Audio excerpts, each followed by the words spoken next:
5 sections with 30 students per section. The school plans for a picnic around the city during the weekend to places such as the zoo, the amusement park, the planetarium, etc. A private transport operator has come forward to lease out the buses for taking the students. Each bus will have maximum capacity of 50, excluding 2 seat prices to students and rent per bus. No costs are incurred in respect of accompanying teachers except the allowance of ₹50 per teacher. You are required to prepare, number 1, a flexible budget estimating the total cost for the level of 30, 60, 90, 120 and 150 students.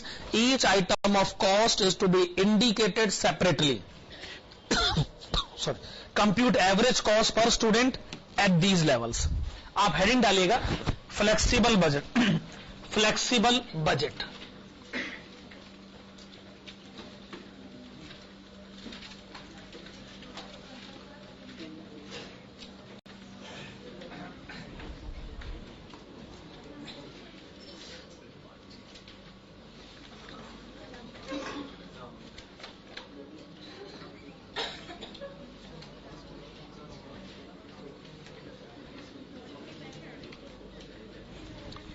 Particulars and number of students, और number of students में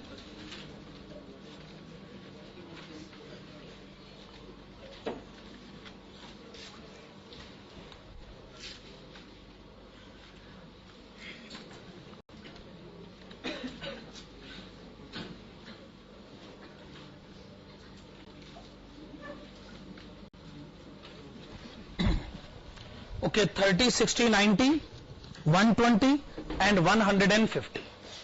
ठीक है.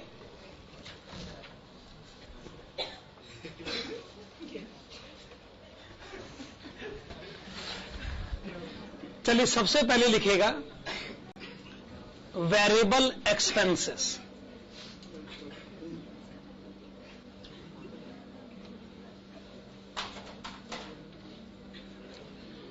Variable expenses वो expenses हो गए जो कि number of students के साथ आइडेंटिफाई करे जा सकते हैं. स्टूडेंट ज्यादा होंगे तो एक्सपेंसेस भी ज्यादा हो जाएंगे. बताइएगा पहला एक्सपेंडिचर कौन सा कहा जा सकता है? अरे भाई बाहर जा जाओ, चले जाओ भैया, अगर ऐसा ही कुछ है तो.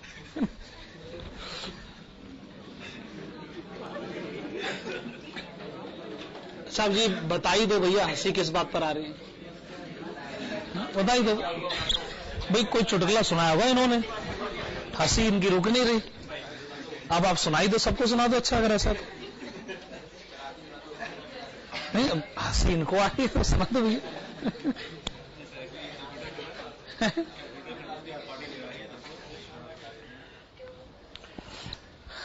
कुछ नहीं हुआ अभी तो ना. ब्रेकफास्ट करिए आप लोग. बताओ भाई ब्रेकफास्ट का खर्चा कितना लिखा है क्वेश्चन में? ₹5 पर स्टूडेंट.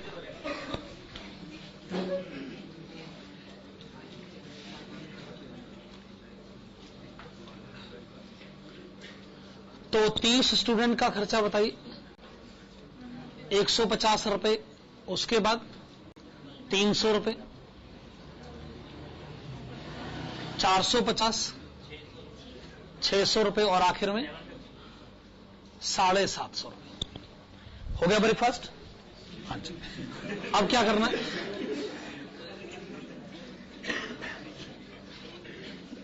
लंच. लंच में कितना खर्चा होगा भाई? ₹10 पर स्टूडेंट.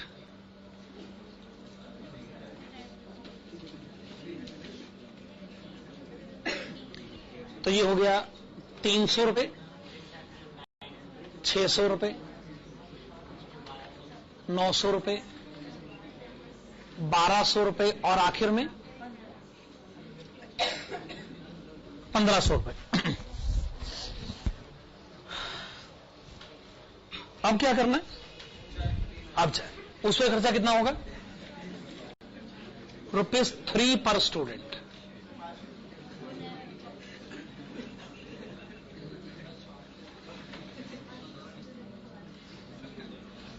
तो ये हो गया 30 स्टूडेंट्स के लिए 90, 180, 270, 360 और लास्ट में 450। देखो जी, खाना पीना बहुत हो गया। अब जिस काम के लिए गए हैं वो काम भी हो जाए, है कि नहीं? ऐसा रहते से आप पिकनिक मनाने नहीं, खाने पीने के लिए बाहर गए, कुछ और काम भी कर लो भाई। क्वेश्चन कहता है एंट्रेंस फी एट जू। हाँ जी, एंट्रेंस फी एट जू ₹2।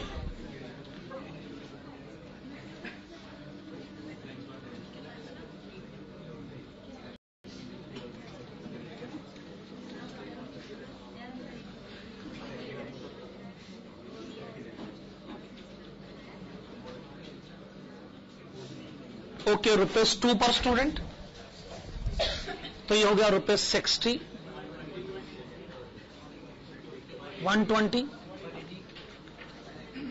180, 240, 300।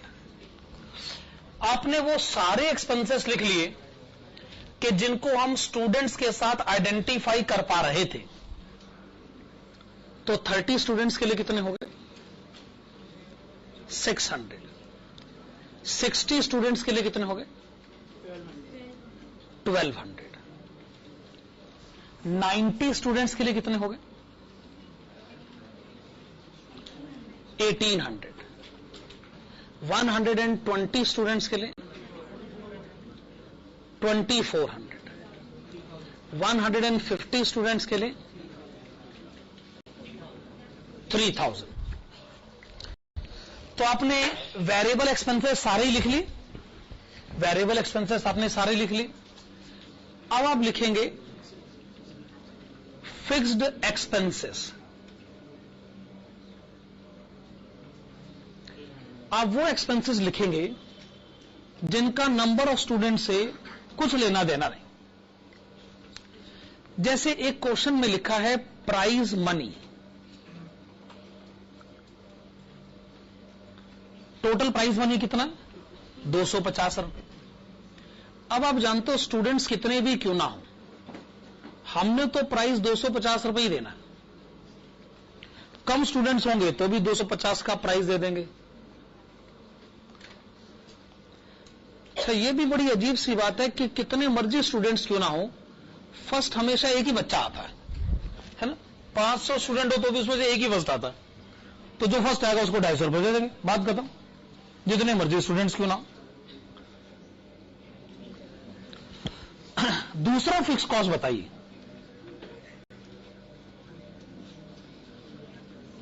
Block entrance fee eight planetarium.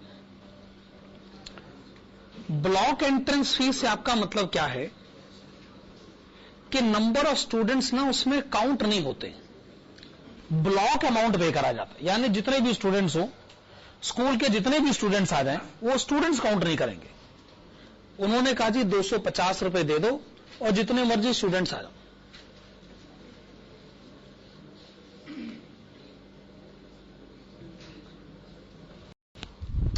तो फिक्स्ड एक्सपेंसेस का टोटल 500 रुपए।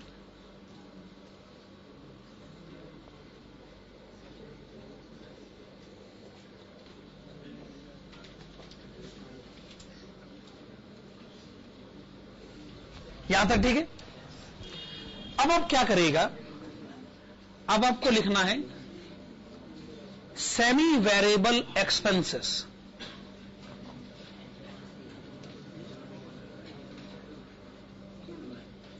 सेमी वेरिएबल एक्सपेंसेस की लिस्ट में नंबर 1 लिखेगा रेंट।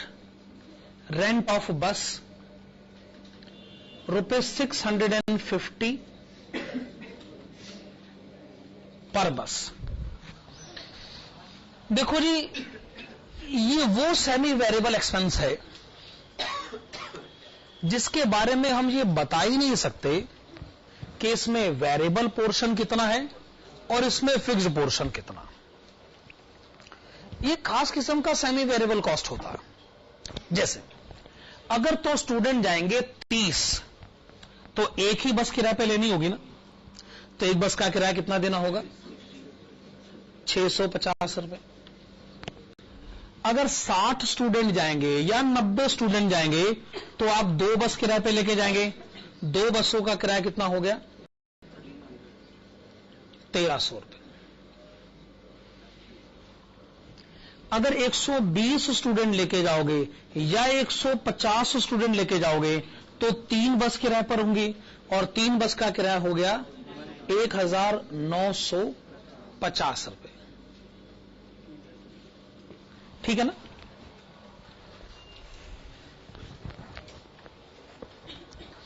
अब सवाल ये उठता है कि जी इस सेमी वेरिएबल कॉस्ट में से आखिरकार वेरिएबल और फिक्स अलग अलग क्यों नहीं हो सकते? मैं आपको बताता हूं, असल में इसके पीछे एक बड़ा स्पेसिफिक रीजन है। इकोनॉमिक्स में जब इस कॉस्ट को पढ़ाया जाता है तो इसका जब डायग्राम बनाया जाता है तो वो इस तरीके से बनता है। हम इसको स्टेप कॉस्ट के नाम से भी जानते हैं क्योंकि इसमें सीढ़ियां बन जाती, कुछ ऐसा है। देखिए, अगर तो स्टूडेंट हैं 50 तक तो एक ही बस किराए पे लोगे और 650 का किराया दोगे। मान लीजिए 51st स्टूडेंट आ गया तो थ्योरेटिकली स्पीकिंग आपको एक बस किराए पे लानी होगी। होगा ये कि 50 स्टूडेंट तो एक बस में जाएंगे और अकेला एक स्टूडेंट जो होगा वो बेचारा दूसरी बस में जाएगा।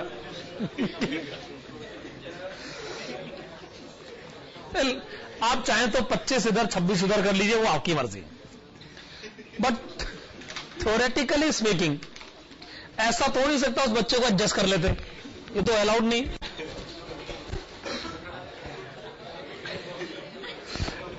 ओके, जैसे 51st स्टूडेंट आया तो एक और बस किराए पर ली गई, तो जो किराया 650 था ना वो एकदम डबल हो गया।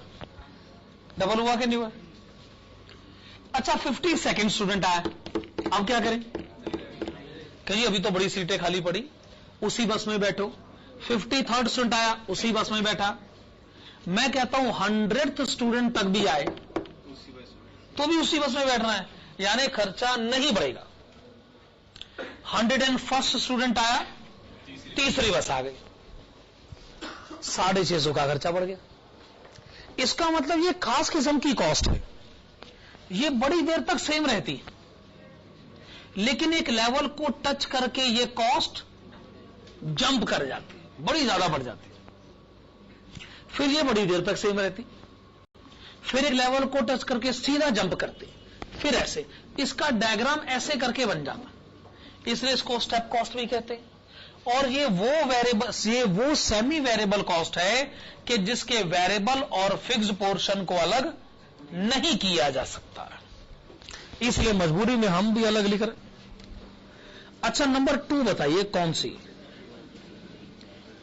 स्पेशल परमिट फी। स्पेशल परमिट फी क्वेश्चन में कितने गिवन है?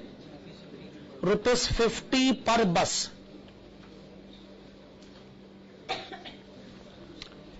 तीस स्टूडेंट यानी एक बस और एक बस का खर्चा 50 रुपए। 60 स्टूडेंट और 90 स्टूडेंट यानी 2 बस और 2 बस का खर्चा 100 रुपए। 120 और 150 स्टूडेंट यानी 3 बस और खर्चा 150 रुपए। ये भी ठीक है। लास्ट लिखेगा अलाउंसेस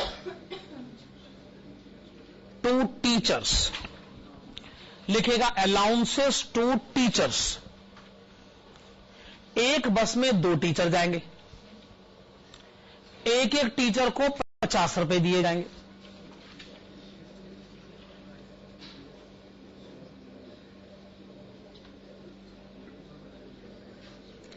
अगर आप लेके जाओगे 30 स्टूडेंट यानी एक बस तो लेके जाओगे 2 टीचर, तो टीचर के अलाउंस का अमाउंट हो गया 100 रुपए।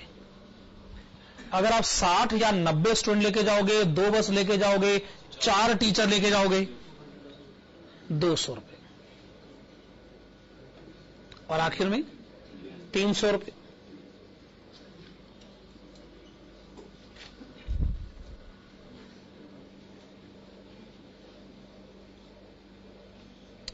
₹800 के बाद 1600 रुपए, 1600 रुपए, 2400 रुपए, और आखिर में 2400 रुपए।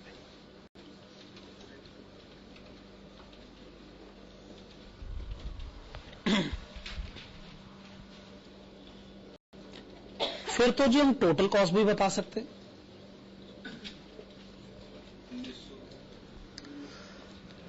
$600 और 500 और 800, ₹1900 रुपए,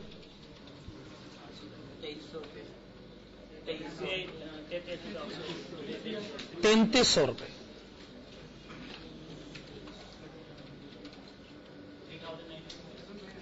3900 रुपए, 4300 रुपए, 5300 रुपए, और आखिर में 5900 रुपए।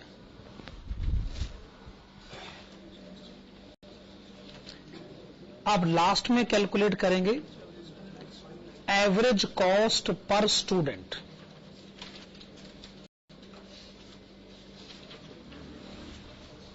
देखो भी 1900 की कॉस्ट है, 30 स्टूडेंट है, पर स्टूडेंट कॉस्ट कितनी होगी?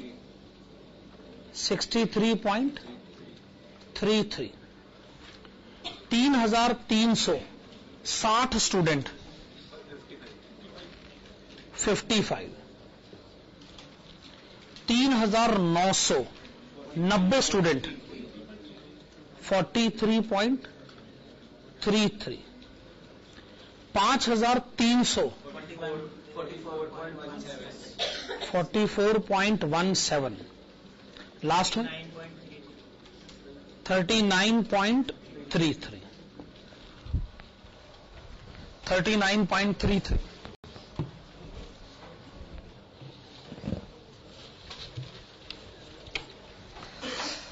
चलिए, फ्लेक्सिबल बजट का कंसेप्ट कंप्लीट हुआ। आप फाइनेंशियल मैनेजमेंट की बुक निकाल लीजिए।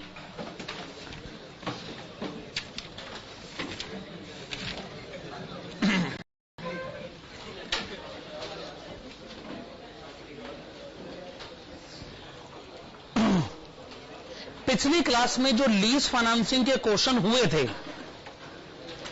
वो थे क्वेश्चन नंबर 38, क्वेश्चन नंबर 39 और क्वेश्चन नंबर 43। मैं लीज फाइनेंसिंग के क्वेश्चन की बात कर रहा हूं। वो क्वेश्चन जो कि है 38 से लेकर 44 तक, ये लीज फाइनेंसिंग के क्वेश्चंस है ना। ओके, लीज फाइनेंसिंग के जो क्वेश्चन बचे हैं, question number 40, question number 41, 42 and 44, ठीक है ना। मैं लीज फाइनेंसिंग के क्वेश्चंस की बात कर रहा हूं।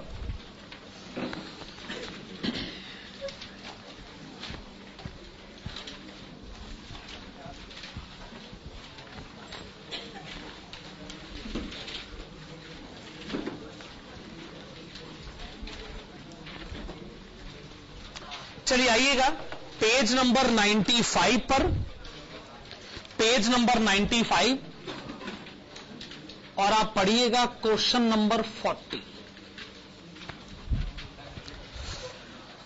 देखिए, जो क्वेश्चन नंबर 40 है, एकदम इसका एक रिपीटेटिव क्वेश्चन है, रिपीटिशन है, वो है क्वेश्चन नंबर 42। तो अगर मैंने क्वेश्चन नंबर 40 आपको करवा दिया तो आप मानिए आप क्वेश्चन नंबर 42 भी कर लेंगे। इसीलिए आप देखिएगा कि क्वेश्चन में क्वेश्चन नंबर 42 का आंसर उसके साथ लिखा हुआ। क्वेश्चन नंबर 40 में आपको करवा के दूंगा, क्वेश्चन नंबर 42 आप खुद करेंगे, और क्वेश्चन नंबर 42 का आंसर उसके साथ लिखा हुआ है। आइए क्वेश्चन नंबर 40 पढ़ना शुरू करते हैं। Modern outlook limited, A small manufacturing firm, is considering acquisition of A machine. It is considering following two alternatives. Alternative first was to lease the machine for 7 years, which was machine's expected useful life. The annual lease payment would be rupees 14,700 and would include service and maintenance. Lease payments would be due at the beginning of the year. ये बड़ी important statement है, इसको underline करिएगा। हमने पहले भी lease rent वाले काफी क्वेश्चन करे हैं। हमें मालूम है कि जो रेंट की पेमेंट होती है वो साल के आखिर में होती है, पर अब वो कह रहे हैं नहीं, लीज के रेंट की पेमेंट साल के शुरू में करनी होगी। पहले साल का रेंट पहले साल के शुरू में देना होगा और 7वें साल का रेंट 7वें साल के शुरू में देना होगा। Second alternative would be to purchase the machine through 100% loan from financing subsidiary. The cost of the machine is rupees 50,000. It would make 7 annual payments of 9,935 each to repay the loan of rupees 50,000. Payments would be at the end of each year. Tax rate is 50%. It was estimated that equipment has expected salvage value of rupees 1,000. The company plans to depreciate the equipment by using straight line method. The service and maintenance would cost rupees 3,700 annually. You are required to advise MOL, यानी ये company का नाम है, on the desirability of alternative plans, assuming that rate of interest is 9% per annum. और हमें present value factors भी दे रखे हैं। ठीक है, तो आप एक काम करिएगा, आप लिखिएगा ऑप्शन 1।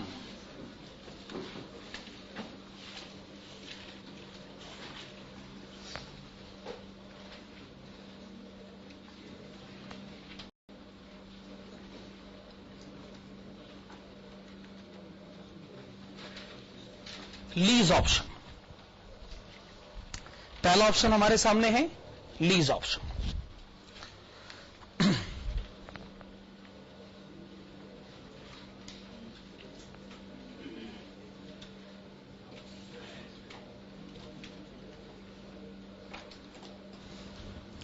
अब ये बताइए, अगर आप लीज ऑप्शन में गए तो आप हर साल कितना रेंट पे करेंगे? फिर से बताइए।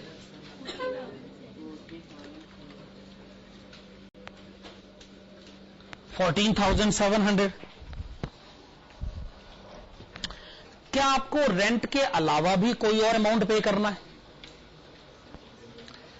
क्वेश्चन ने बड़े ध्यान से एक बात कही, जहां रेंट की information the, it would include service and maintenance cost. आप रेंट पे करिए और बस रेंट पे करिए। अगर इस मशीन को कोई सर्विस मेंटेनेंस की जरूरत पड़ेगी तो जिसने आपको एसेट किराए पर दी है वो इसको मेंटेन करेगा, आप उसकी टेंशन मत लीजिए, आप बस रेंट दीजिए, आपका काम है सिर्फ रेंट देने का। ठीक है, हम भी रेंट पे करें, तो हमने हर साल रेंट देना है 14,700 रुपए। लेकिन हम जानते हैं कि रेंट एक एक्सपेंडिचर होता है, इसके ऊपर टैक्स सेव किया जा सकता है।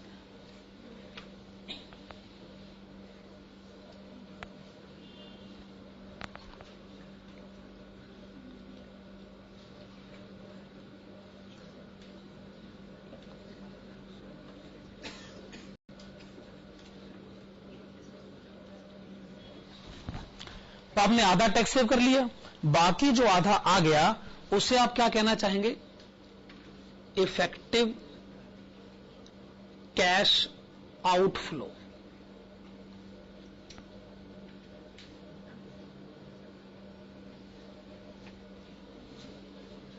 और इसके ब्रैकेट्स में लिखेगा ईयर्स 0 to 7। देखिए, जब आप पहले साल का रेंट पहले साल के शुरू में दोगे तो मैं इसे ईयर 0 बोलूंगा ना। दूसरे साल का रेंट दूसरे साल के शुरू में दोगे तो मैं उसे ईयर 1 एंड कहूंगा ना। सिमिलरली 7वें साल का रेंट 7वें साल के शुरू में दोगे तो मैं उसे ईयर 6 एंड कहूंगा ना। तो इसका मतलब मुझे ये पेमेंट करनी है, हाँ ये गड़बड़ होगी, ईयर्स 0 to 6, ऐसे कहना चाहिए 0 to 6। ओके, पहले वाले क्वेश्चन में तो हम 1 to 7 बोला करते थे, पर अब हमें बोलना चाहिए 0 to 6। ठीक है, फिर आप लिखिएगा PVAF और ब्रैकेट्स में लिखिएगा ईयर्स 0 to 6। ओके, आप क्या करिएगा, क्वेश्चन में आपको प्रेजेंट वैल्यू फैक्टर दे रखे, 0 का भी दे रखा है, आप 0 से लेके 6 तक का टोटल करिएगा, ईयर 7 काउंट मत करिएगा, 0 से लेके 6 तक का टोटल करिएगा। 6.076 आपने बताया 6.076।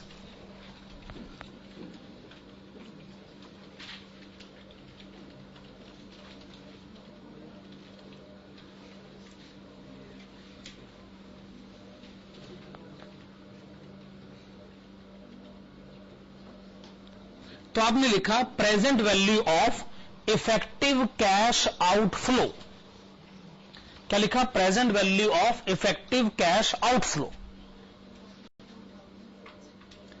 7,350 रुपए की हमने इफेक्टिव पेमेंट करनी है।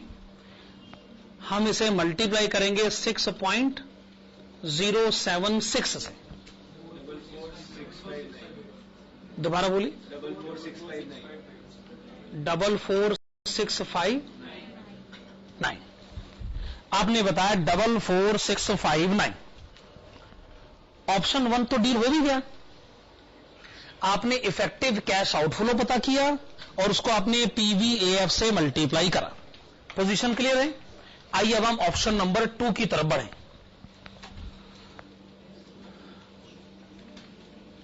ऑप्शन नंबर 2 के ब्रैकेट्स में क्या लिखेगा, purchase option. Option number 2 brackets में लिखेगा परचेज ऑप्शन। अब हम एसेट को खरीदेंगे। अगर आपके पास खरीदने के पैसे नहीं है तो आप उधार ले लीजिए, उधार के पैसों से खरीदेंगे, ठीक है ना।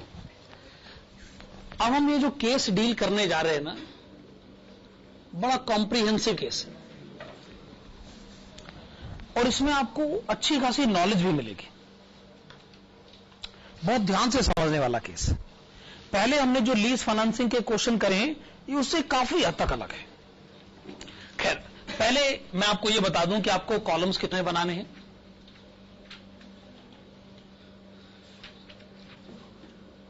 काफी कॉलम्स हैं।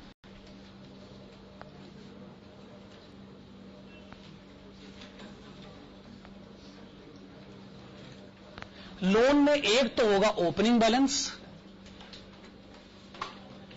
दूसरा है लोन रीपेड, तीसरा है इंटरेस्ट पेड।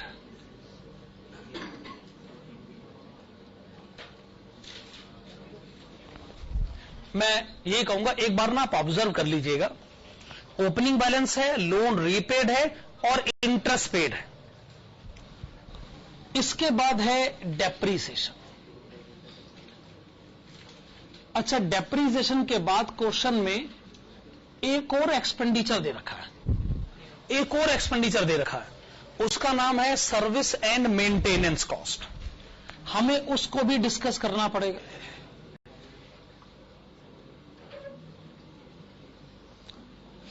अच्छा, इन सबको डिस्कस करने के बाद फिर हमको टैक्स सेविंग का मैटर भी, इसके ऊपर भी बात करनी।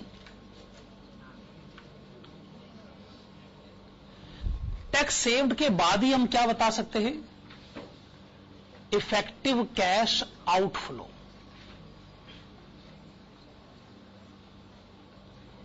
और इफेक्टिव कैश आउटफ्लो एक बार पता चल जाए, फिर हम इसकी प्रेजेंट वैल्यू कैलकुलेट करेंगे, और जब प्रेजेंट वैल्यू कैलकुलेट करेंगे तो ₹1 का फैक्टर भी लिखेंगे और टोटल भी लिखेंगे। अब आप ये सारे कॉलम्स बना लीजिए।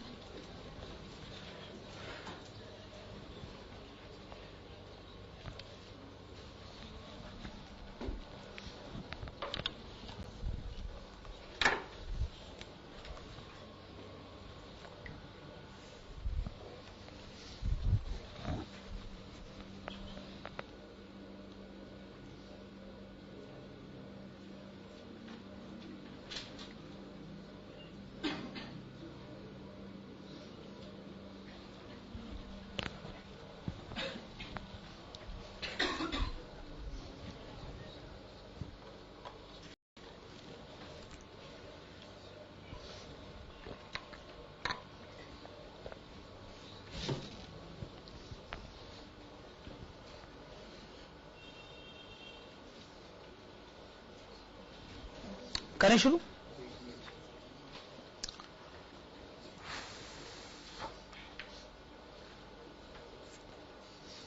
मैंने आपको कहा ही है कि ये क्वेश्चन पहले करे गए क्वेश्चन से बहुत अलग है, और इसमें एक ऐसा पॉइंट है जो हम सब लोग जानना चाहते हैं कि कैसे ऑपरेट करता है, बस यही नहीं पता चलता जी, ये हम पता कहां से करें। तो आप सब लोग अगर तैयार हैं तो इसके ऊपर मैं डिस्कशन शुरू करता हूं, सुनेगा। देखिए, आप लोगों ने होम लोन के बारे में तो सुना ही हुआ ना, जो घर खरीदने के लिए जो लोन लिया जाता। अगर आप घर खरीदने के लिए 1 लाख रुपए का लोन लो, 1 लाख रुपए का, और आप वो लोन लो 20 साल के लिए, क्योंकि घर खरीदने वाले जो लोन हैं वो इतने पीरियड के मिल जाते, 20 साल। तो 20 साल तक हर महीने कितनी इंस्टॉलमेंट देनी पड़ती है, मैं आपको बताना चाहूंगा। लगभग 1000 रुपए। हालांकि कोई बैंक 980 970 के रेट पर भी दे देता है, पर आप 1000 मान लीजिए। अब आप मुझे बताइए, अगर मैं 1000 रुपए की इंस्टॉलमेंट हर महीने पे करूं 20 साल तक लगातार, तो मुझे टोटल कितनी पेमेंट करनी होगी? 1 साल के 12 महीने और 20 साल, 2,40,000। शुरू में मैंने लोन कितना लिया? 1 लाख। 20 साल में मैं टोटल कितने रुपए लौटाऊंगा? 2,40,000। काफी डिफरेंस है, पर वो डिफरेंस जेन्युइन ग्राउंड्स पर है। 20 साल बहुत बड़ा पीरियड होता है। अगर आप होम लोन लोगे तो आपको ऐसी पेमेंट करनी पड़ेगी। पर मैं असल में कुछ बात और डिस्कस करना चाहता हूं आपसे, इसका तो मैं सहारा ले रहा हूं।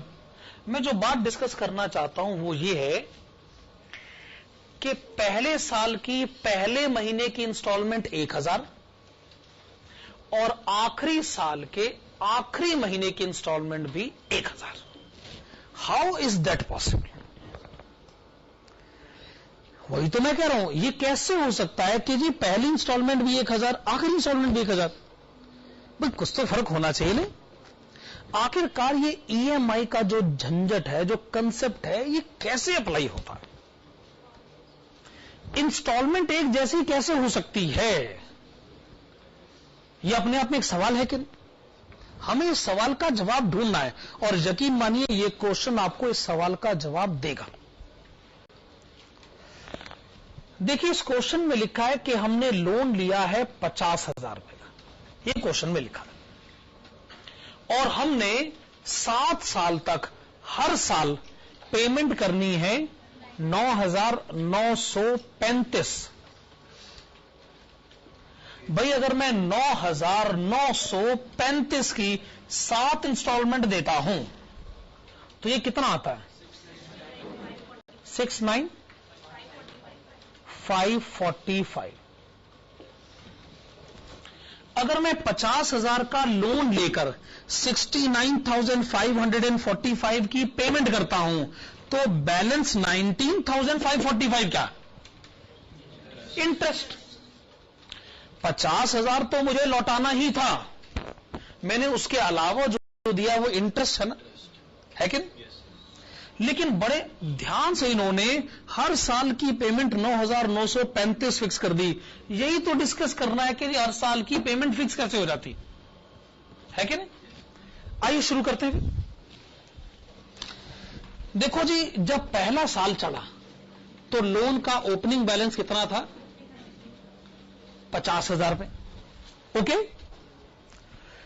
आपने ये लोन लिया है 9% रेट ऑफ इंटरेस्ट पर, 9%। तो 50,000 का 9% बताइए कितना आता है? इसका मतलब आप पहले साल इंटरेस्ट कितना पे करोगे? 4,500 रुपए। ओके, अगर 4,500 का इंटरेस्ट है और पेमेंट है 9,935, तो 9,935 में से 4,500 निकाल दो। 5435 क्या है? Loan repaid. ओके, आइए 9,935 की पेमेंट करें, जिसमें 4,500 हम इंटरेस्ट की पेमेंट करें और 5,435 हम लोन को रीपे करें। यही इसका मतलब है। अच्छा, 50,000 में से 5,435 निकल गए, 5,435 ही निकले ना, वो बाकी तो इंटरेस्ट था। तो दूसरे साल का लोन का ओपनिंग बैलेंस कितना हुआ? 45,44565।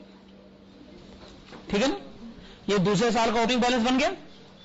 अब आप दूसरे साल इसके ऊपर आप 9% इंटरेस्ट कैलकुलेट करोगे तो आएगा 4011। ठीक है ना? आपने पेमेंट करनी है 9,935। अगर उसमें 4,011 इंटरेस्ट का है, बाकी हो गया लोन रीपेड 5924। अब समझिए इस बात को, जब हम पहले साल से कंपेयर करते हैं तो दूसरे साल में इंटरेस्ट कम है, अकॉर्डिंगली दूसरे साल में लोन रीपेड ज्यादा है। हर अगले साल में क्या होता जाएगा कि इंटरेस्ट वाला अमाउंट कम होता जाएगा और लोन रीपेड वाला अमाउंट बढ़ता जाएगा। यहां पर भी ऐसा ही होता है। आपको 1,000 की इंस्टॉलमेंट बता दी गई महीने की। हम आपको यह भी बता सकते हैं, अगर आप जानना चाहो तो, कि जो आप हर महीने 1,000 रुपए दोगे उसमें इंटरेस्ट कितना होगा और लोन रीपेड कितना होगा। आप नहीं जानना चाहते, ये आपकी समस्या। जो लोग लोन लेते हैं वो कहते हैं झंझट में कौन पड़ेगा, हर महीने कितने देने भाई, 1,000 रुपए ना, बस बात खत्म। आप चाहें तो बैंक से ब्रेकअप ले सकते हैं कि जी जो मैं हर महीने 1,000 रुपए देता हूं, इसमें मैं इंटरेस्ट कितना देता हूं और मैं लोन कितना रीपे करता हूं। पर बैंक ने इस बात का ध्यान रखा है कि loan repaid plus interest paid 1,000 each month. ऐसा क्यों करा जाता है? क्योंकि कस्टमर इस बात को ध्यान से समझ लेता है ना, उसको मालूम चल गया जी अब मुझे हर महीने 1,000 रुपए देने बस, और मुझे कुछ नहीं करना। तो ये सिचुएशन बिजनेस के पॉइंट ऑफ व्यू से और कस्टमर के पॉइंट ऑफ व्यू से फेवरेबल है। बस इतनी सी बात है। तीसरे साल का लोन का ओपनिंग बैलेंस 38,641, इसका 9% 3478, लोन रीपेड 6457। चौथे साल का लोन का ओपनिंग बैलेंस 32,184 का 9% 2897। लोन रीपेड आपने बताया 7038। 5वें साल का लोन का ओपनिंग बैलेंस 25146, इसका 9%, 2263, लोन रीपेड 7672, छठे साल का लोन का ओपनिंग बैलेंस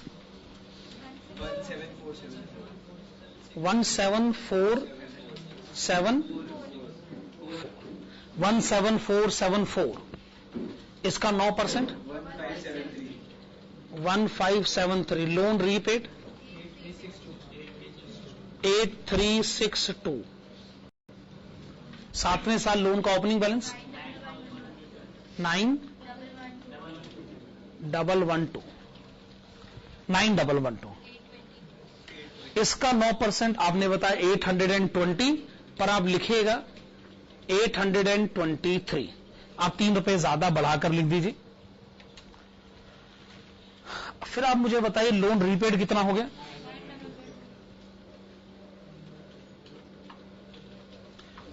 क्या लोन पूरी तरह रीपे हो चुका है? क्या आपको लगता है मैंने 3 रुपए की कैलकुलेशन जबरदस्ती मैनिपुलेट करी?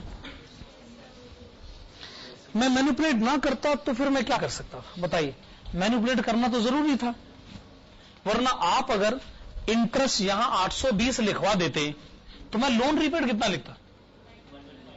तो फिर तो आप लोन का क्लोजिंग बैलेंस -3 बनवा देते, उसका मैं क्या करता? फिर तो मैं और फंस जाता, 3 ही नंबर घट जाते मेरे, अगर मैं ऐसे -3 का बैलेंस ले आऊंगा। देखो जी, ऐसा है अकाउंट्स में भी आपको, क्या ये बात सच है कि आपको जुगाड़ करना सिखाया जाता है? भाई ये तो आप जानते हो ना कि डेबिट और क्रेडिट साइड का टोटल मिलवाना पड़ता है, किसी तरीके से ना मिल रहा हो तो फिर सिखाया जाता है जी किसी तरीके से मिलाओ, और क्या टोटल तो सेम होना चाहिए ना। अब मैं -3 का बैलेंस करवाऊं, आपको अच्छा लगेगा? अच्छा चलो बताओ -3 वो असल में फर्क क्यों आ रहा था, रीजन बताओ।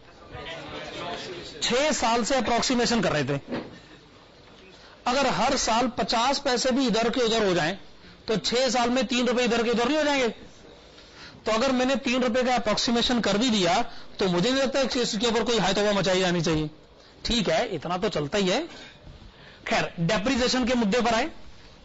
देखो जी, मशीन खरीदी गई 50,000 की, रीसेल वैल्यू है 1,000 है ना? ओके, रीसेल वैल्यू है 1,000, स्ट्रेट लाइन मेथड है, इसका मतलब हर साल का डेप्रिसिएशन है 7,000।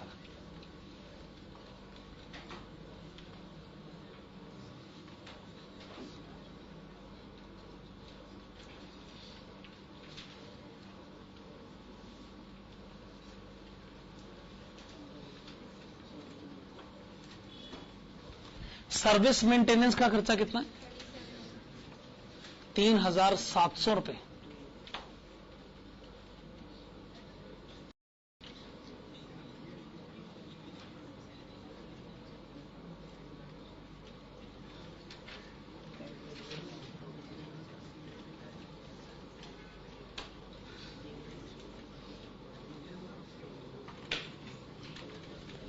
ओके, 3,700 रुपए।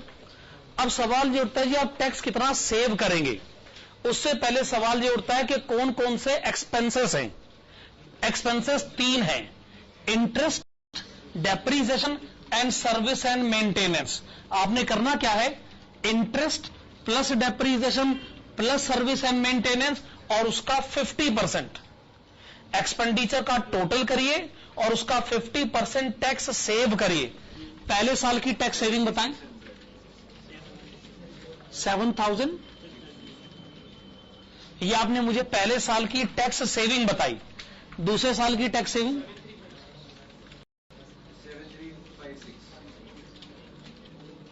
7,356, 7089,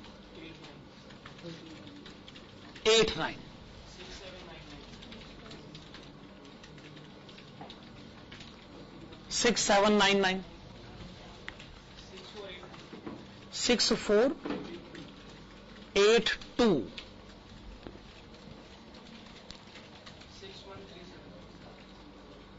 6137,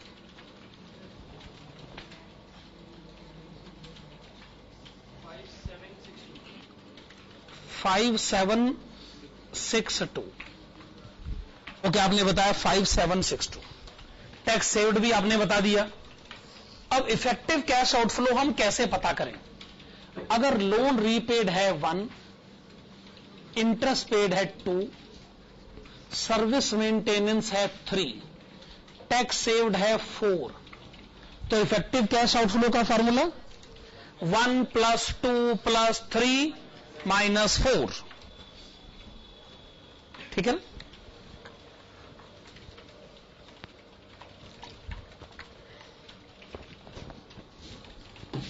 तो पहले साल का इफेक्टिव कैश आउटफ्लो कितना है? 6035। दूसरे साल 6275, सॉरी 6279। तीसरे साल 707, दोबारा बोलिए, 7079।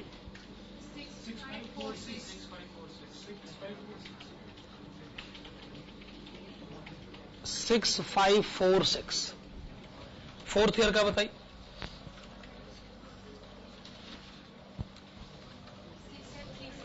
6836।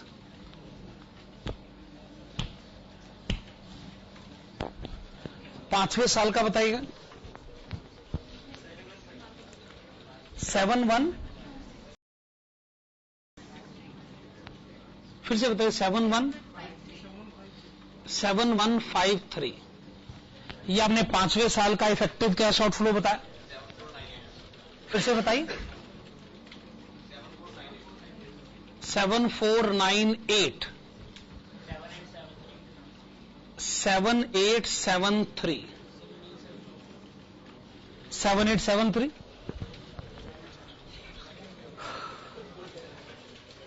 तो ये आपने इफेक्टिव कैश आउटफ्लो बता दिए years 1 to 7। Present value factor question में गिवन है।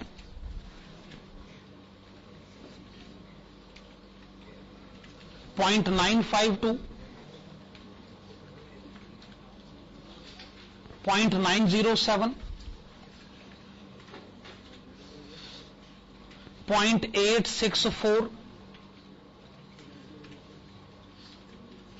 0.823, 0.784,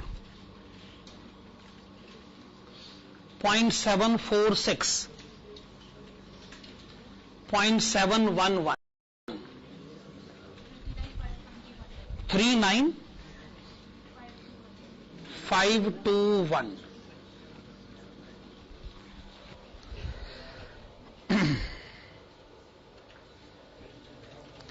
हम ये बात ऑलरेडी पढ़ चुके हैं कि जी अगर क्वेश्चन पेमेंट का होगा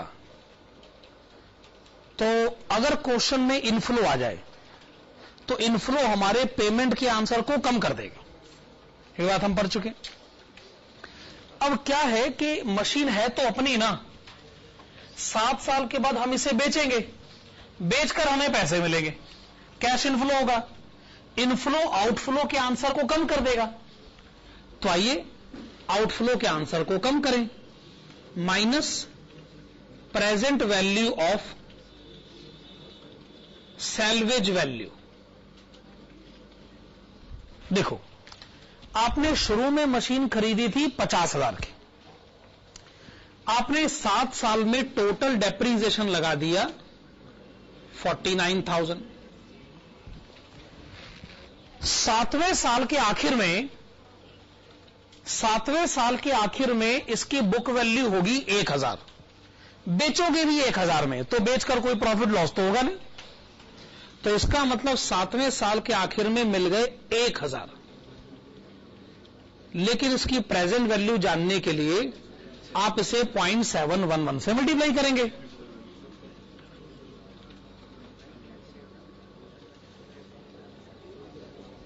तो 711 माइनस हो गए 3881। 10। ये जो 3810 आया है, इसके सामने आप लिखिएगा net amount of present value of cash outflows. अब आप ऑप्शन 1 और ऑप्शन 2 को कंपेयर करिए। जिस ऑप्शन में पेमेंट कम है हम उस ऑप्शन को पिक करेंगे, ठीक है ना। Conclusion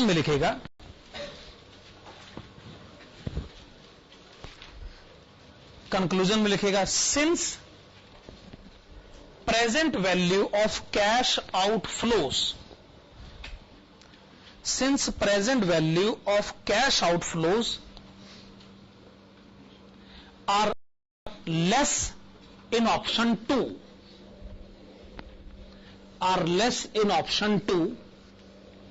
comma, it is advised to purchase the machine,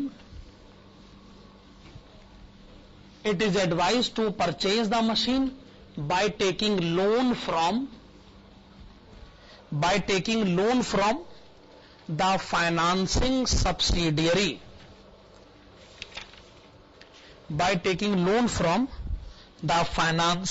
subsidiary,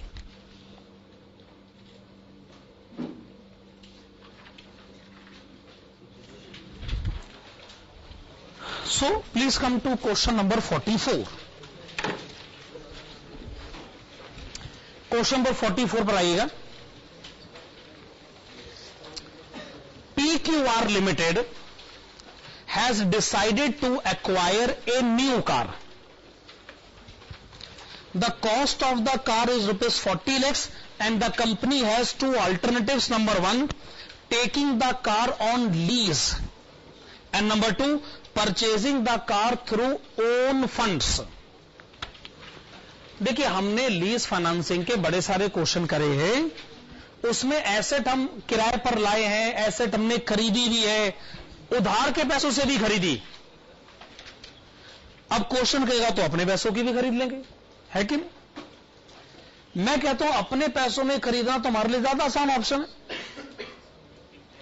उधार के पैसों पे खरीदो तो लोन की फ्यूचर रीपेमेंट करनी पड़ती थी, फ्यूचर में इंटरेस्ट भी देना पड़ता था। अब ना फ्यूचर में लोन रीपेमेंट का झंझट है, ना ही इंटरेस्ट के बारे में हम बात करेंगे। तो अपने पैसों से खरीदने से तो मेरे ख्याल से हमारा तो क्वेश्चन आसान बन रहा है, तो हमें तो कोई शिकायत नहीं है ना। A company is willing to provide the car on lease to PQR Limited for 5 years at annual rental of rupees 8.75 lakhs payable at the end of the year. The vehicle is expected to have useful life of 5 years and it will fetch net salvage value of rupees 10 lakh at the end of year 5. The depreciation rate for tax purposes is 40% on written down value basis. Applicable tax rate is 35% and before tax cost of capital is 13.8462%. ये बड़ी statement underline करने वाली है, before tax cost of capital. देखिए, हमने इतने सारे capital budgeting के क्वेश्चन करे, ज्यादातर क्वेश्चन में हम क्या देखते थे कि कॉस्ट ऑफ कैपिटल के साथ आफ्टर टैक्स लिखा होता था या कुछ नहीं लिखा होता था। कुछ नहीं लिखा तो फिर किसी को कोई दिक्कत नहीं है, लेकिन कई बार आफ्टर टैक्स लिखा हुआ है। आफ्टर टैक्स तो ठीक है, अब तो इन्होंने बिफोर टैक्स लिखना शुरू कर दिया है। अब ये बिफोर टैक्स का झंझट क्या है, जब तक ये बात समझ में नहीं आएगी इस क्वेश्चन का आंसर तो आगे बढ़ाया नहीं जा सकता। हां, तो सुनिएगा, अब ये कंसेप्ट बहुत इंपॉर्टेंट कंसेप्ट है। देखिए, अगर किसी ने आपको 1 रुपया 1 साल के बाद देना है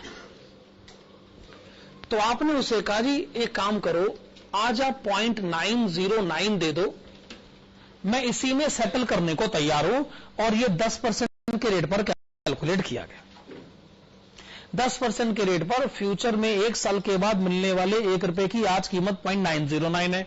आप 0.909 पर क्यों सेटल करने को तैयार है? रीजन ये है कि अगर आज आपको 0.909 मिल जाए और आप इसको 1 साल के लिए बैंक में जमा करा दो, तो बैंक इसके ऊपर आपको 10% इंटरेस्ट देगा। इसके ऊपर 10% इंटरेस्ट आएगा 0.091। 0.909 पर 10% इंटरेस्ट आएगा 0.091। जब आप इसका टोटल करते हो तो टोटल कितना आ गया? 1 रुपया। मैं अपनी बात को फिर कहता हूं, किसी ने आपको 1 रुपया 1 साल के बाद देना था, वो आज आपके पास आया, आपने कहा 0.9092 दो और सेटलमेंट खत्म करते। आपने 0.909 आज बैंक में जमा करा दिए और बैंक ने 1 साल के बाद आपको 1 रुपया दिया 10% इंटरेस्ट मिलाकर, है कि नहीं? सारी बात अपने आप में सही है, पर आप एक बहुत ही इंपॉर्टेंट पॉइंट मिस कर रहे हैं और वो है इनकम टैक्स। आप कैसे मिस कर रहे हैं इनकम टैक्स के पॉइंट को? Listen please.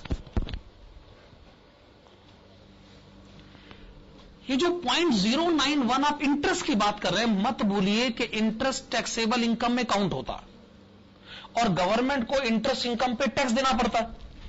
अगर आपने इसके ऊपर 50% टैक्स दे दिया, तो मैं जानना चाहता हूं आज का 0.909 साल भर में 1 रुपया कैसे बनेगा? कैसे बन सकता?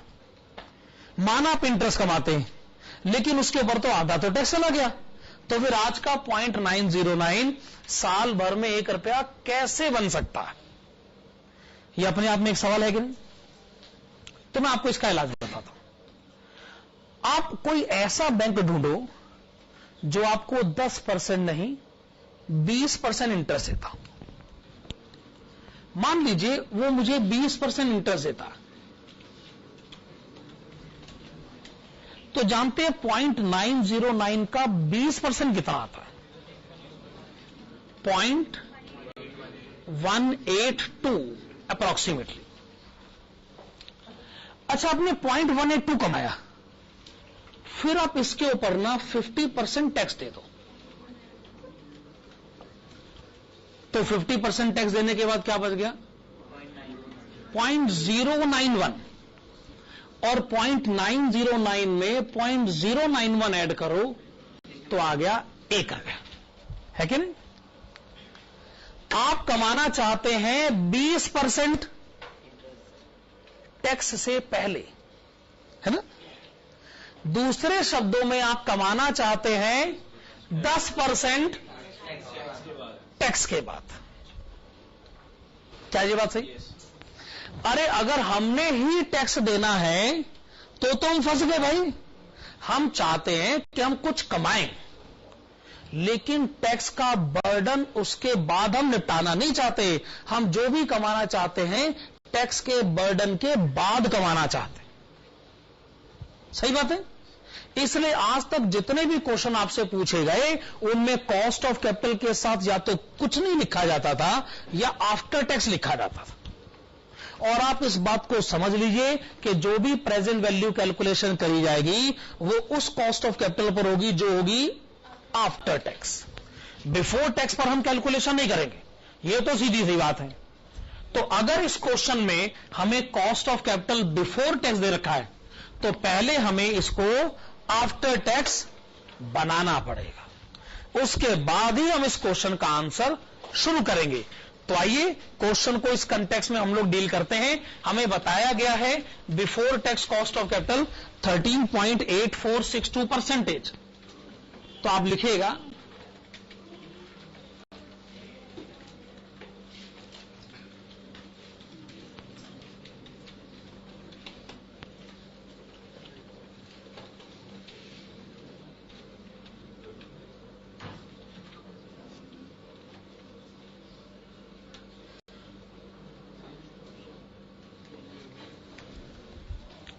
%13.8462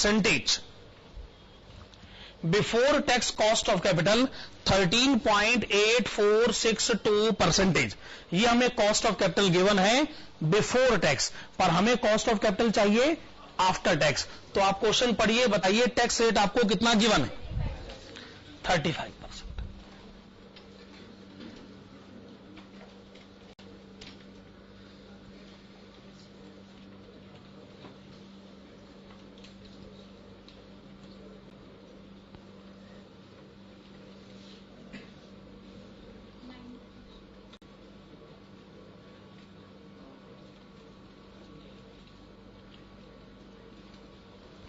ये बात हमने बहुत पहले पढ़ ली है कि बिफोर टैक्स आंसर को अगर आफ्टर टैक्स बनाना हो ना तो 1 माइनस टैक्स रेट से मल्टीप्लाई करना पड़ता है, और आफ्टर टैक्स आंसर को बिफोर टैक्स बनाना हो तो 1 माइनस टैक्स रेट से डिवाइड करना पड़ता है।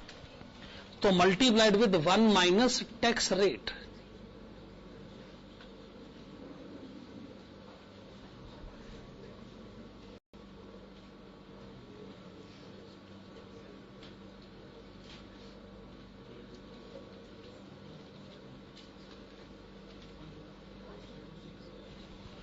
Tax rate is 35%. Okay, so it is 9%.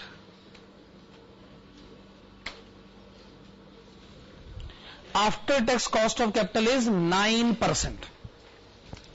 तो आप क्वेश्चन का आंसर दीजिए, नॉर्मल प्रोसीजर में दीजिए, पर जब प्रेजेंट वैल्यू कैलकुलेट करने की बारी आएगी तो प्रेजेंट वैल्यू कैलकुलेट करी जाएगी 9% पर।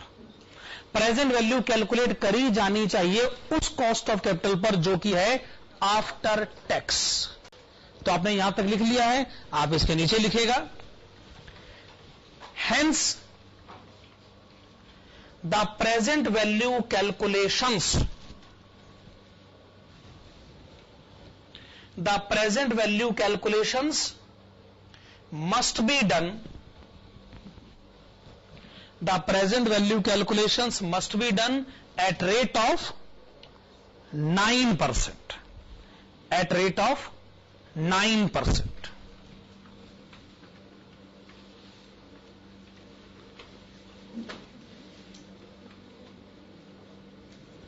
लिखेगा ऑप्शन 1, ऑप्शन 1 के ब्रैकेट में लिखिएगा लीज ऑप्शन। तो अगर आप एसेट किराए पर लेना चाहते हो तो आपको हर साल किराया देना पड़ेगा, सीधा सा पॉइंट है। तो बताइए आपको हर साल कितना किराया देना होगा? Annual lease rent 8,75,000। आपने लिखा annual lease rent 8,75,000 minus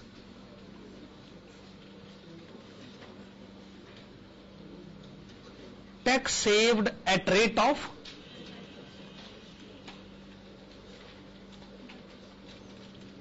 35%। 35% tax save करवा लीजिए।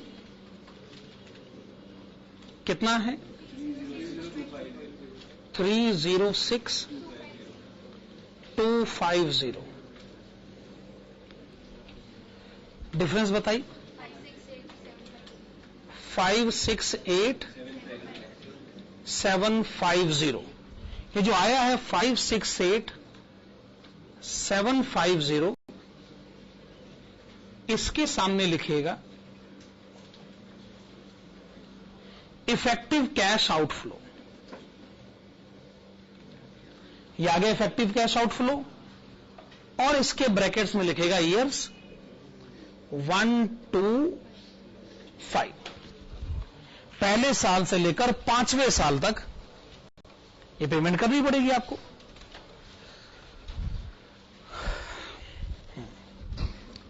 फिर आप लिखिएगा PVAF at rate of 9%, brackets में लिखेगा ईयर्स 1 to 5। क्वेश्चन में आपको प्रेजेंट वैल्यू फैक्टर गिवन है। मैं चाहूंगा कि क्वेश्चन में जो गिवन फैक्टर हैं आप उसका टोटल करके बताएं। 3.8896।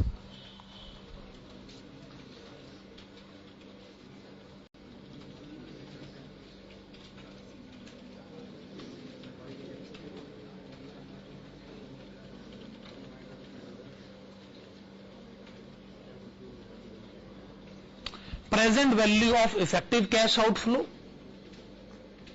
568,750 मल्टीप्लाइड विथ 3.8896 22,122,10।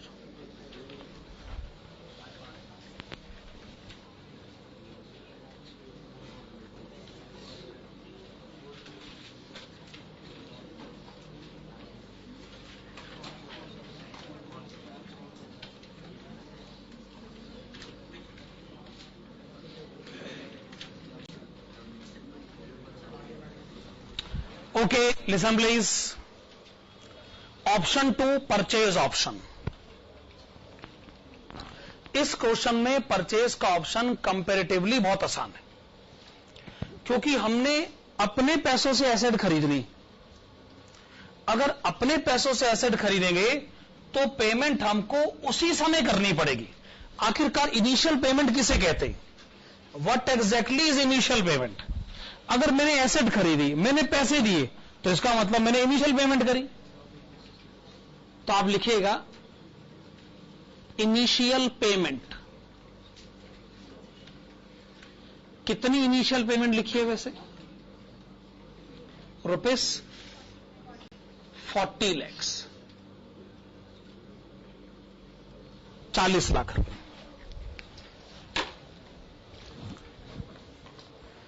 पहले के केसेस में क्या होता था कि मुझे लोन रीपेड लिखना पड़ता था ईयर 1 2 3 4 5 में। भाई अब जब मैं अपने पैसों से एसेट खरीदूंगा तो मुझे पहले दिन पेमेंट करनी पड़ेगी 40 लाख रुपए। पर सवाल यह कि इसके बाद क्या? और हमारी समस्या यह कि हम इस चैप्टर में कैश के अलावा कुछ और पढ़ ही नहीं सकते। हम सिर्फ कैश ही पढ़ना चाहते हैं। असल फ्यूचर में क्या कोई कैश की एंट्री आपको नजर आ रही है? सैल्वेज वैल्यू तो एकदम आखिर में है।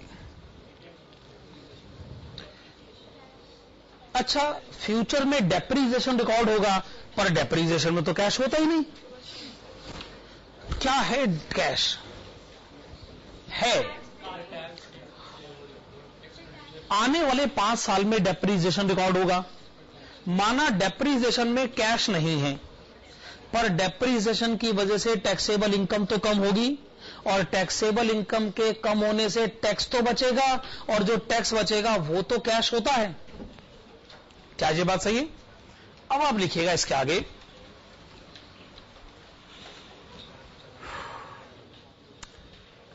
During next 5 years, during next 5 years, the amount of tax saving, the amount of tax saving on depreciation is computed below.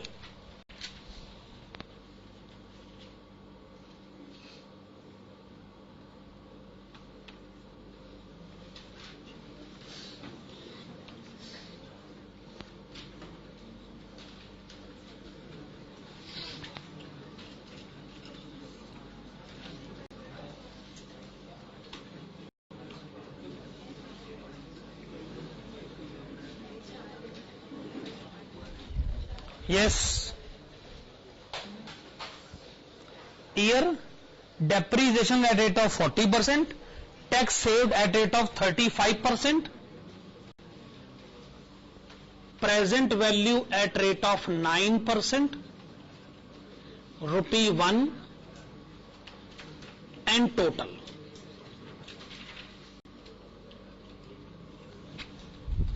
आप ईयर के कॉलम में लिखिएगा 1 2 3 4 एंड 5। 1 2 3 4 5।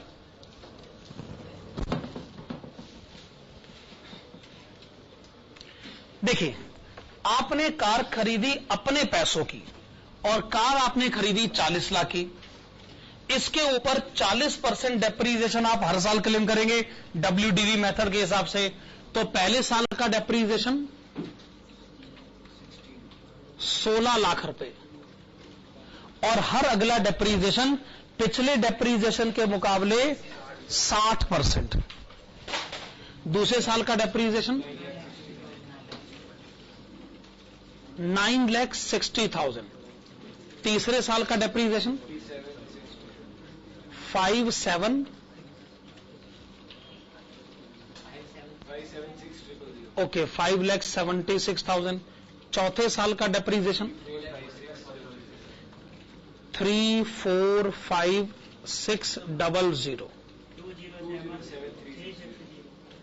207,360।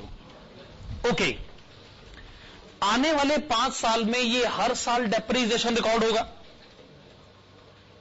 और जितना डेप्रीसिएशन रिकॉर्ड होगा उसका 35% हम टैक्स सेव करेंगे।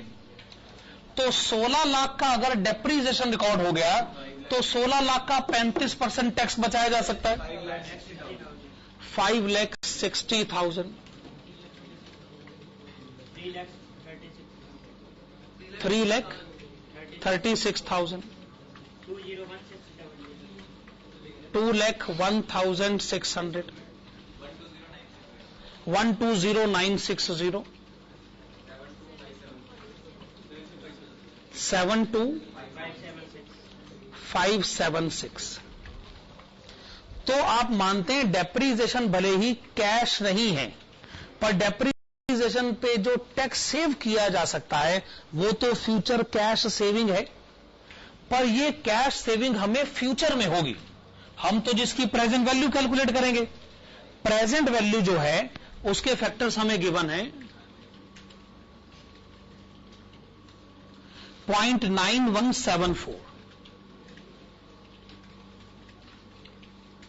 0.8417,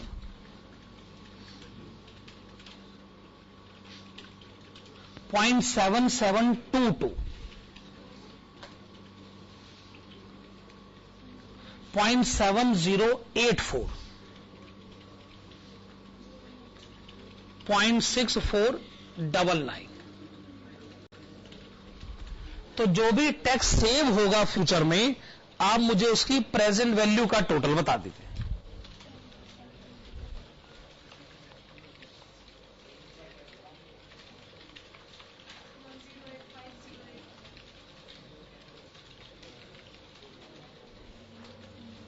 दोबारा से बताइए। 1,085,086 1,085,086। फ्यूचर में जो टैक्स सेव होगा ये उसकी प्रेजेंट वैल्यू है। क्या ये बात अपने आप में सही?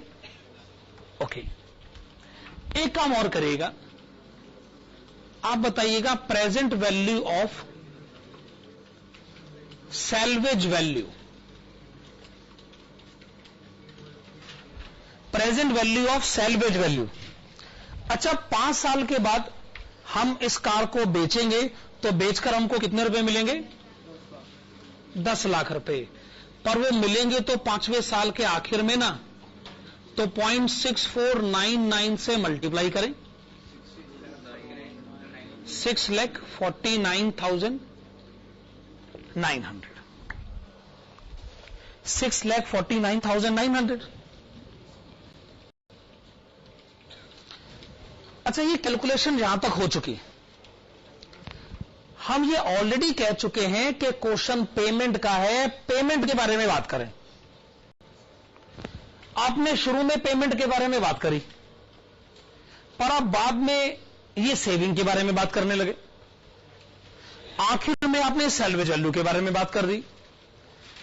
जब क्वेश्चन पेमेंट का है तो आपको आंसर पेमेंट का देना, तो अब क्या करें, माइनस कर देते हैं।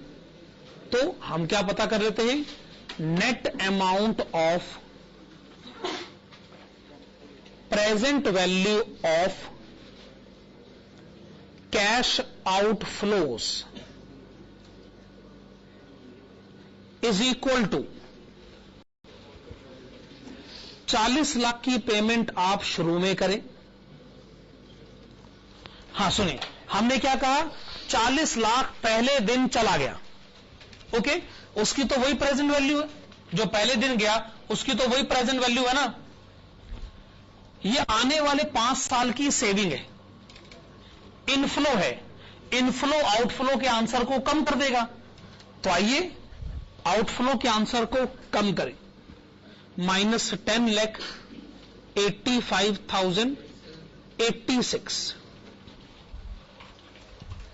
सिमिलरली सैल्वेज वैल्यू भी इनफ्लो है, ये आउटफ्लो के आंसर को कम कर देगा, -6,49,900।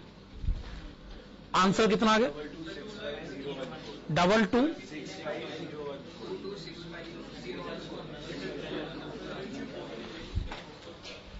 2265,014। तो आप ऑप्शन 1, मेरा मतलब है लीज के फेवर में है, क्योंकि इसमें आउटफ्लो कम है। लेकिन ये क्वेश्चन आपको पहले से बता चुका था कि आपका आंसर लीज के फेवर में आएगा। ये आपने कोई बड़ी बात नहीं पता करी है। अगर आप क्वेश्चन को देखें, last line, what is the net advantage of leasing, यानी क्वेश्चन ने आपको पहले ही बता दिया था कि आपका आंसर लीजिंग के फेवर में आएगा। आप सिर्फ ये बताइए कि लीजिंग के कितने फेवर में आंसर आ रहा है। ये लीज का आंसर है और ये परचेज का आंसर है। लीज का आंसर कम है, कितना कम है, 52,804, ठीक है ना। आपसे यह पूछा गया है कि अगर आपने लीज का ऑप्शन पिक किया तो आप कितने फायदे में होंगे। फायदा है 52,804 रुपए। कंक्लूजन लिखेगा, कंक्लूजन लिखेगा, द ऑप्शन ऑफ लीजिंग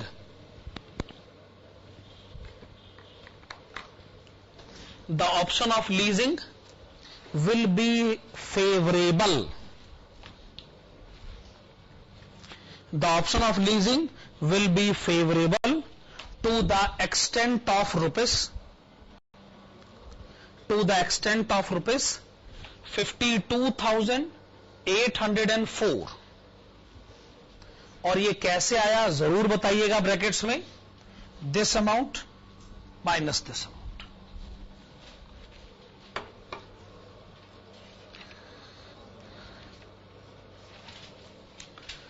हां जी, अब हम अपने लीज फाइनेंसिंग के कंसेप्ट को कंप्लीट करेंगे और जो हमारे पास एक क्वेश्चन बचा है वो है question number 41, page number 95, question number 41। कल की क्लास के बारे में मत भूलिएगा, कल एफएम की क्लास है, 1:45 बजे शुरू होगी, 5 बजे तक जाएगी, ठीक है ना। और ट्यूसडे की क्लास का हिसाब भी मैं आपको बता चुका हूं। ट्यूसडे को भी एफएम की क्लास जरूर होगी, लेकिन उसमें कैश बजट होगा। Okay, question number 41, page number 95। XYZ Limited is considering to acquire an additional computer to supplement its time share computer service to its clients. It has two options. Number 1, to purchase the computer for rupees 22 lakhs. Number 2, to lease the computer for 3 years from a leasing company for rupees 7 lakh and annual lease rent lease rent plus 10% of gross time share service revenue. Lease rents are payable at the year end and computer reverts to the lessor after the contract period. The company estimates that the computer under review will now be worth rupees 10 lakh at the end of third year. Forecast revenues are, आपको year 1, 2, 3 के revenues given है. Annual operating costs excluding depreciation, lease rent of computer are estimated at rupees 9 lakh. These costs are to be borne by the lessee. इसको underline करेगा. These costs are to be borne by the lessee. XYZ Limited borrows at 16% interest to finance the acquisition of computer. Repayments are to be made according to the following schedule. और नीचे question कहता है the company uses straight line method to depreciate its asset, pays 50% tax on its income. Which alternative would you recommend and why? The cash flows are to be discounted at 8% after tax. अब ये शब्द हमें तंग नहीं करेगा, ठीक है ना. Of course cost of capital after tax होना भी चाहिए. अगर ये बिफोर टैक्स होता तो पहले हम इसे आफ्टर टैक्स करते. आप हेडिंग डालेगा ऑपरेटिंग कॉस्ट.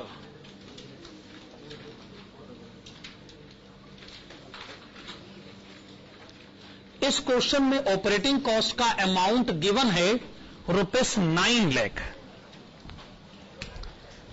आपने हेडिंग डाली ऑपरेटिंग कॉस्ट, लिखेगा the operating cost of rupees 9 lakh. The operating cost of rupees 9 lakh has to be incurred. The operating cost of rupees 9 lakh has to be incurred irrespective of the fact that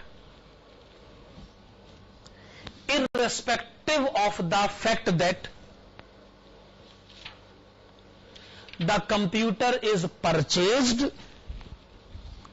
The computer is purchased or taken on rent. देखो, अगर मैं asset खरीदता हूं तो obviously operating cost का खर्चा मैं नहीं सहन करूंगा तो कौन सहन करेगा भाई? मेरी एसेट है, उसका ऑपरेटिंग कॉस्ट का खर्चा मैं ही सहन करूंगा. पर अगर मैं एसेट किराए पर लेता हूं तो भी क्या ऑपरेटिंग कॉस्ट का खर्चा मेरा? पिछले क्वेश्चन में लिखा था सर्विस मेंटेनेंस का खर्चा आपका नहीं है, पर इस क्वेश्चन में लिखा है कि ऑपरेटिंग कॉस्ट का खर्चा आपका है. यानी अगर मैं एसेट खरीदूं तो भी ऑपरेटिंग कॉस्ट का खर्चा मेरा, और अगर मैं किराए पर लूं तो भी ऑपरेटिंग कॉस्ट का खर्चा मेरा. अब एक ऑप्शन तो आपके पास यह है कि आप 9 लाख रुपए की ऑपरेटिंग कॉस्ट को दोनों ऑप्शन में लिखो. परचेज के ऑप्शन में भी लिखो और लीज के ऑप्शन में भी लिखो. या एक काम करो, आप दोनों में ही मत लिखो, क्योंकि अगर आप इग्नोर करोगे तो दोनों में इग्नोर करोगे. ऐसी सिचुएशन में आपके आंसर पे तो फर्क नहीं पड़ेगा. या तो दोनों में काउंट करो या दोनों में डिस्काउंट करो. ठीक बात है ना. तो आप लिखेगा hence this cost is to be included in both the options. This cost is to be included in both the options, or it can be excluded, from both the options. Full stop. It is recommended to adopt the exclusion principle. हमारी सलाह यह है कि आप exclusion के principal को adopt करें, क्योंकि ऐसा करने से आप एक प्रोफेशनलिज्म का एक मैसेज देते हो. आप ये कहते हो कि देखिए, हम पता करने में कामयाब हैं कि कौन सा मुद्दा जरूरी है, कौन सा गैर जरूरी है, और हम गैर जरूरी मुद्दों पर बात नहीं करना चाहते. अगर एक कॉज दोनों ऑप्शन में इक्वली प्रेजेंट है तो क्या फायदा उस पर बात करने से। जैसे एक सिंपल सा पॉइंट मैं आपको बताता हूं। मान लीजिए हम एक पेन खरीदना चाहते हैं सस्ता वाला, तो जी एक पेन तो आता है 10 रुपए का और एक आता है 12 रुपए का। मैं सोचता हूं इसमें से कोई सस्ता वाला पेन खरीदना है, पर मैं जो बात कहना चाहता हूं वो सुने। देखो जी, अगर मैं ये वाला पेन खरीदूंगा या ये वाला पेन खरीदूं, मुझे उसके लिए मार्केट तो जाना पड़ेगा भाई, और मैं रिक्शे पे जाता हूं। तो जी रिक्शे का जो खर्चा है ना, अरे जो मैं समझा रहा हूं वो तो सुनो कि रिक्शे का खर्चा 10 रुपए और वो 10 ही रहेगा, भले मैं जो मर्जी पेन खरीद के ला। मैं ये वाला पेन खरीदूं तो रिक्शे का किराया तो ज्यादा हो नहीं जाएगा। तो जी ये वाला पेन खरीदूं ना तो 20 रुपए का खर्चा पड़ता है, ये वाला पेन खरीदूं तो 22 रुपए का खर्चा पड़ता है। तो कोई हमसे पूछे जी सस्ता वाला पेन कौन सा है, तो आपको जी ये वाला, क्योंकि 20 रुपए 22 रुपए से कम होता। हमने कहा अगर बेहतर होता आप ये कहते कि 10 रुपए 12 रुपए से कम होता, बेहतर होता आप ये कहते। भाई ये 10 रुपए रिक्शे के किराए को आप क्यों डिस्कस करना चाहते? ये प्रोफेशनलिज्म नहीं है। अरे जो बेकार की बात है उस पर डिस्कशन करके ना आपको फायदा होगा ना हमें फायदा होगा। देखो जी ऐसा है, रेलिवेंट और इररेलिवेंट का फर्क समझिए। बिजनेस में ऐसे बड़े खर्चे ऐसे जो होते रहते, मैं ये काम करूं तो भी होगा, मैं ये काम ना करूं ये खर्चा तब भी होगा, तो फिर मैं उस खर्चे पर बहस क्यों कर रहा हूं जिस खर्चे को रोका नहीं जा सकता, जिस पर दावे नहीं लगा हुआ। हम सिखाते क्या है बेसिकली, आइए रेलिवेंट मैटर्स पे डिस्कशन करें और इररेलिवेंट मैटर को सब्जेक्ट मैटर ऑफ डिस्कशन नहीं बनाएं। ठीक है ना, यही प्रोफेशनलिज्म की डिमांड बनती है। खैर चलिए, हमने ये तय कर लिया है कि हम इस क्वेश्चन में ऑपरेटिंग कॉस्ट पर डिस्कशन नहीं करेंगे। अब आप लिखिएगा ऑप्शन 1। ऑप्शन 1 के ब्रैकेट में लिखिएगा परचेज ऑप्शन।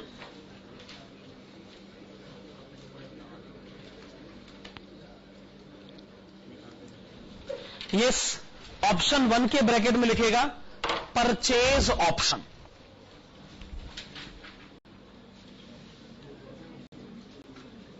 सबसे पहले ईयर,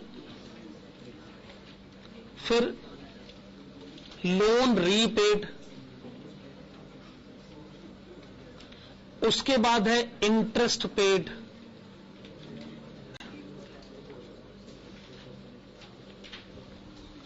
यस।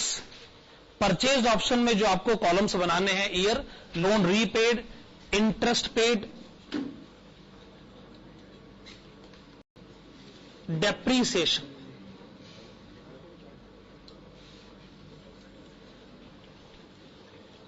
टैक्स सेव्ड,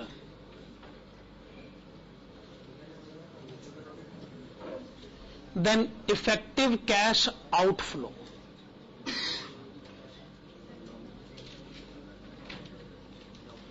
और एक बार आप इफेक्टिव कैश आउटफ्लो कैलकुलेट कर लें तो उसके बाद आपको प्रेजेंट वैल्यू कैलकुलेट करनी है। क्वेश्चन में गिवन है कॉस्ट ऑफ कैपिटल 8%।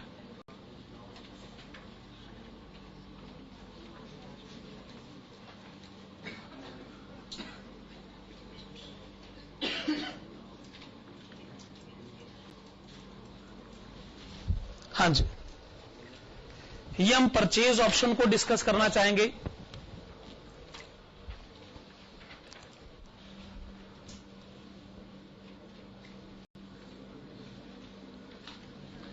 तो क्या आपने एसेट खरीदी 22 लाख रुपए की, उधार के पैसों से खरीदी है आपने, तो वो अमाउंट आपको लौटाना पड़ेगा। क्वेश्चन में लिखा है कि हम इसको कैसे लौटाएंगे। पहले साल 5 लाख रुपए, दूसरे साल 8.5 लाख रुपए और तीसरे साल भी 8.5 लाख रुपए।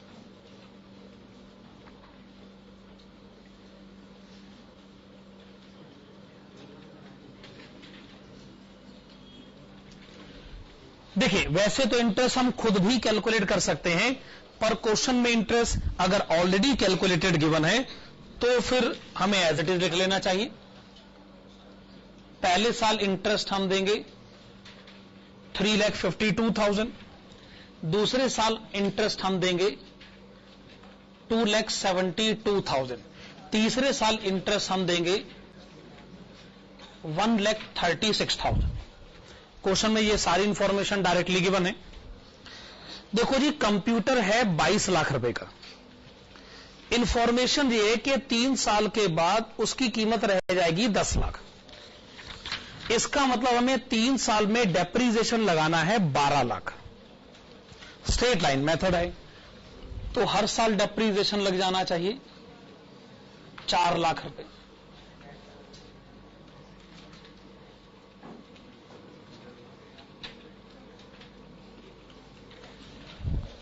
टैक्स का रेट हमें दे रखा है 50%।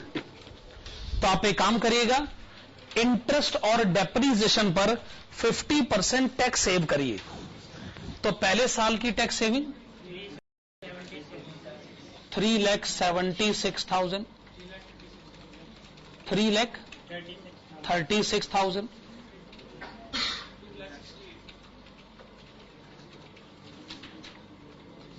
2,68,000।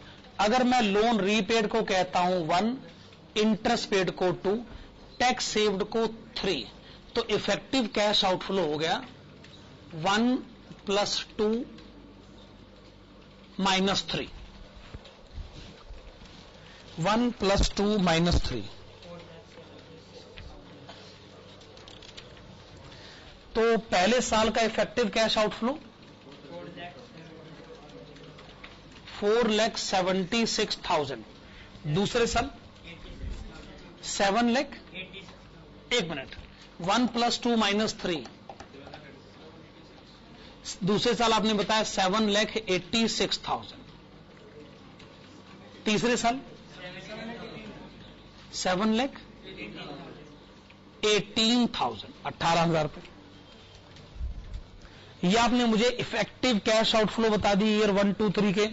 Present value factor at rate of 8%, 0.926,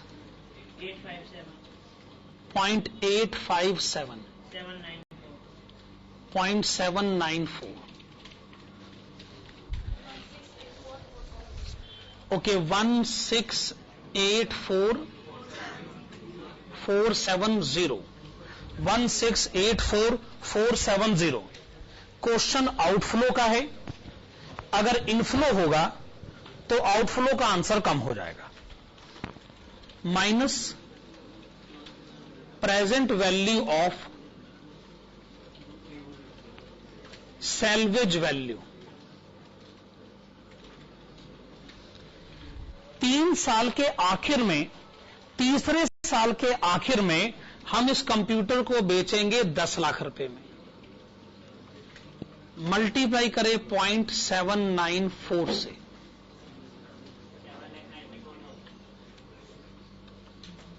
7,94,000 minus करें,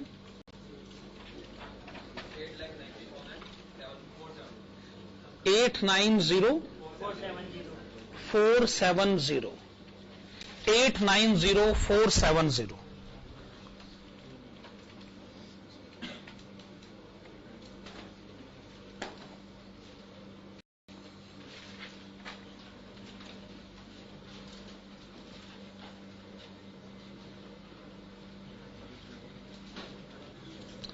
Option 2 will be lease option.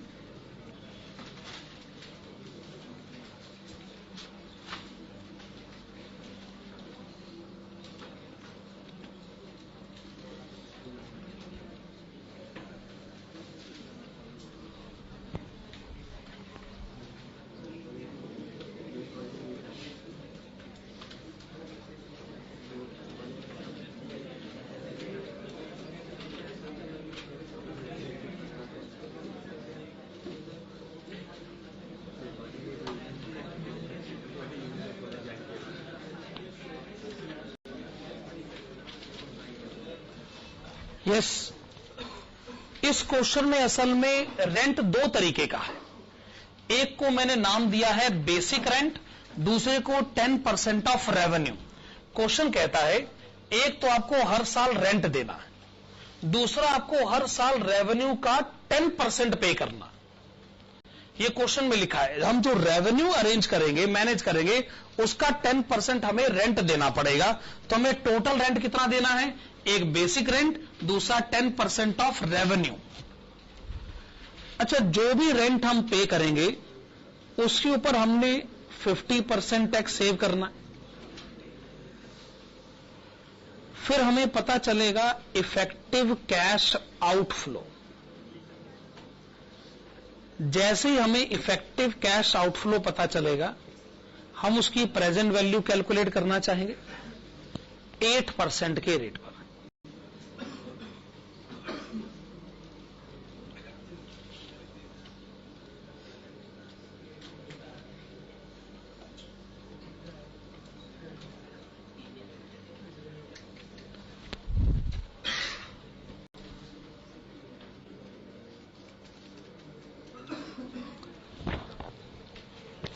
आपको हर साल रेंट कितना देना पड़ेगा? Basic rent 7 lakh.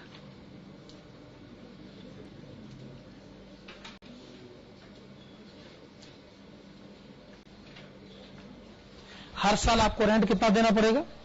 7 लाख। अच्छा, जो आप रेवेन्यू जनरेट करेंगे उसका 10% भी आपको देना पड़ेगा। पहले साल आप रेवेन्यू जनरेट करेंगे 22,50,000 रुपए, उसका 10% भी आप रेंट के नाम पर दीजिए, 2,25,000 रुपए। दूसरे साल 2,50,000 रुपए और तीसरे साल 2,75,000 रुपए। साबित यह हुआ कि आपको पहले साल टोटल रेंट देना है 9,25,000 रुपए, दूसरे साल आपको टोटल रेंट देना है 9,50,000, तीसरे साल आपको टोटल रेंट देना है 9,75,000। और आपको जब जितना रेंट देना है उसका 50% तो आप टैक्स सेव करोगे ही। तो अगर आप रेंट दोगे 9,25,000 तो टैक्स सेव करोगे इसका 50%, 4,62,500। अगर आप दूसरे साल रेंट दोगे 9,50,000 तो आप टैक्स सेव करोगे 4,75,000।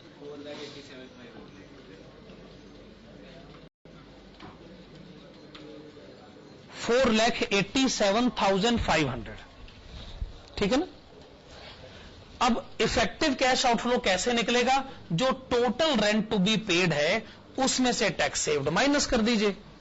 तो 9,25,000 आप रेंट पे करेंगे, 4,62,500 टैक्स सेव करेंगे, तो डिफरेंस भी यही आ जाएगा 4,62,500 रुपए। 4,75,000, 4,87,500। ओके, 8% के प्रेजेंट वैल्यू फैक्टर्स आप बताएंगे। 0.926, 0.857,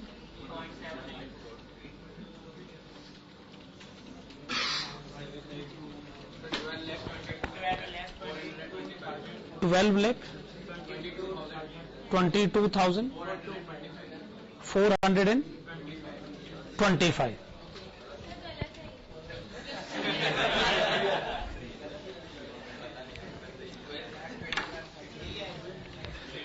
पेमेंट का आंसर ऑप्शन 1 में जो है वो कम है, तो हम ऑप्शन 1 के फेवर में हैं। आपको एसेट परचेज करनी चाहिए। हम इस बात को कंक्लूजन में लिखेंगे। सिंस, कंक्लूजन में लिखिएगा since present value, since present value of future cash outflows since present value of future cash outflows are less in option 1, comma, it is advised to purchase the computer. It is advised to purchase the computer with borrowed funds.